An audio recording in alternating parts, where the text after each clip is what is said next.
we're facing now is a crisis that is by far the most serious we've ever faced. The science is flawed, and the question is the cure worse than the disease? And David, what about that? That people who talk about the cosmic rays, for instance, the chilling stars, that book which came out last week, you know, should that not be looked at seriously before it's dismissed? The suggestion here is that each of these things hasn't been looked at seriously.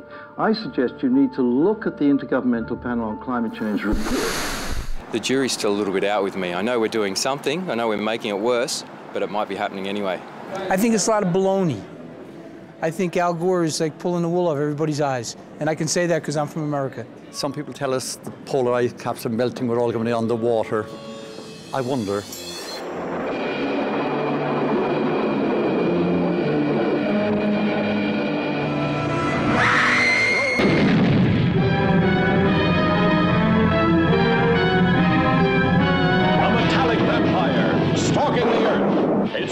If you're used to reading stories in your newspaper every week that say, you know, it's the end of civilization as we know it because of, you know, swine flu, paedophiles in the neighbourhood, whatever it is, you start to get sort of risk fatigue, I suppose, don't you? You can't live your life in a state of constant terror and fear that there are all these threats. It's difficult for us to really understand, you know, what's a risk and what isn't, because we get coverage that is alarmist about a whole range of issues. So when something is genuinely alarming, you know, how are we to understand that?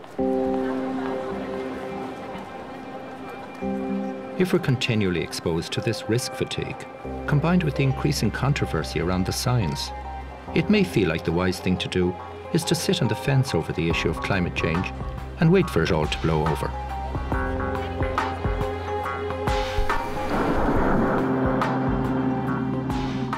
Very often when we talk about climate change, you see pictures of melting of the ice or polar bears, etc. But actually it's people who are suffering far more than we had appreciated. As a young journalist, I was brought up really in a system where we were taught that what was important was politics and the economy. It's really subsequently that I got to figure out that politics and the economy are a subset of the environment. And without a functioning environment, we can't have an economy. And I think people in November 2009 in Ireland came to realise, maybe for the first time in many cases, what happens when your environment ceases to function. I'm not sounding alarmist for the sake of it. I've been following the science as much as I can because deep in my heart, I think I'm more a grandmother than anything else. I feel really concerned about what the world will be like in 2050 for everybody's children and grandchildren in our world today.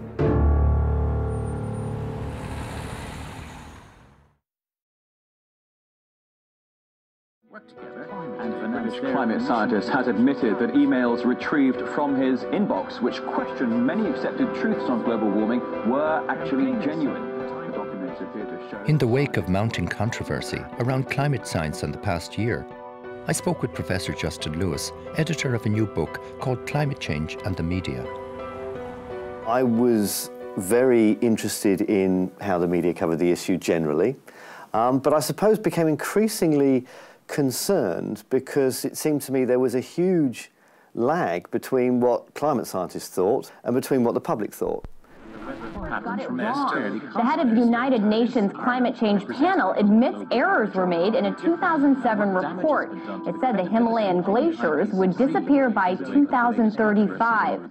Well, it turns out the scientist based his prediction on one single media interview. So what about the issue of the Himalayas? Well, it's a fascinating one. I mean, here was a 3,000-page report, and on one page there was a reference to a piece of research that most climate scientists, in fact, would say was out of sync with the rest of research. Now, that's 3,000 pages of evidence. One page, something's a bit out of sync with the rest. In the midst of a media storm, the IPCC issued a public apology. But after it's all blown over, how do they view it now? It is a mistake. It's regrettable the elaborated review process didn't catch that single mistake. But in reality, it was taken totally out of proportion to the real importance of the mistake made. The doubts over some aspects of science, and whether it's a fact of how quickly Himalayan glaciers will melt and maybe other issues, has allowed this emergence of this new denial. It's all a big plot. It's all a way of getting money out of people through carbon taxes, etc. It's a new religion, and they, I think, have assumed the most vociferous side in this whole debate, and completely irrational to even some of the, what I would call real scientific skeptics. They've spun it off in a completely different direction. Hackers have tried to prove global warming researchers are massaging the figures.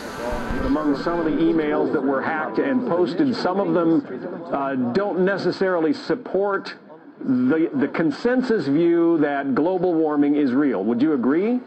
No, I don't agree with that at all. In some of these emails? Scientists are on the whole used to being left alone. They go, they do their work, they produce their data. But climate scientists now found themselves in the eye of something of a storm. So here's a group of scientists going about their business who found themselves constantly harassed with freedom of information requests by a group of people who they increasingly did not trust. I don't want to pick on Kevin Trenberth in particular. I think he's not one of the sort of main gang leaders here, but he's part of a gang that Was the timing of the hacking important?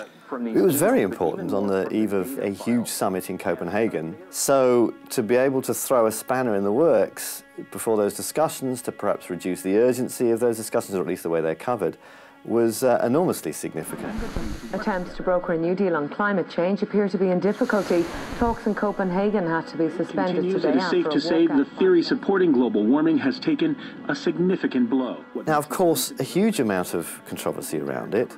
We've had a public inquiry into it, government inquiry into it. The government inquiry found no wrongdoing on the part of the scientists at all, that they did not mislead at any point. So there's huge controversy. Most people will know that there was this problem. I would be very interested to know how many people know it's been resolved very much in the scientists' favour. I suspect not many, because that's a story that on the whole hasn't got told as much.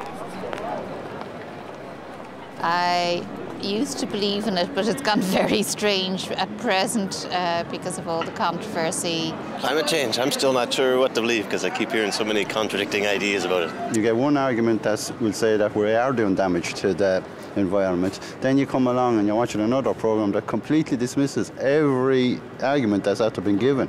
When journalists are pushed, they've got two kind of ethical sort of cornerstones to the way they'll behave. One is to be balanced in their coverage, and the other is to be objective in their coverage.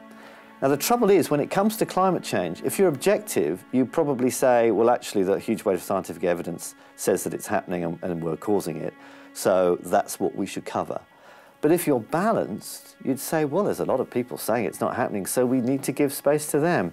Agree but it's also the sun. Models, it's also cosmic rays. Let me just tell you where I've heard a load of dangerous rubbish from that end, frankly. And it's not often that as a scientist I'm prepared to say something like that. I think it's a problem, actually, having a debate about this issue. I think we should be past debating it. The very fact that you're having the debate, I think, legitimises a view in scientific terms that is now almost completely discredited. John, as a scientist, how do you feel about all these deniers and skeptics discrediting climate change? Scientists welcome skepticism and they welcome alternative viewpoints. It's after all how science proceeds and how science develops new ideas and new processes and new ways of looking at things. But I think over the past couple of years in particular, we've seen quite a concerted effort to try and undermine the basic science and the well-established science surrounding climate change. Being based in New York, I saw a lot of denial of the science over the 6 years. And then I saw less and less denial. And then I noted, as others did, that the denial was coming from those who were being paid by the coal companies and oil companies for their research. Typically, when you trace back who's spreading that kind of stuff, it usually comes from interests who have a strong commercial profit interest in the fossil fuel industry, and that includes countries as well as companies.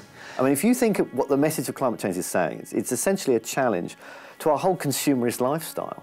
There are very big business interests in trying not to make a fuss about climate change. I mean, 9, I think, of the 13 biggest corporations on the planet are either in oil or the car business.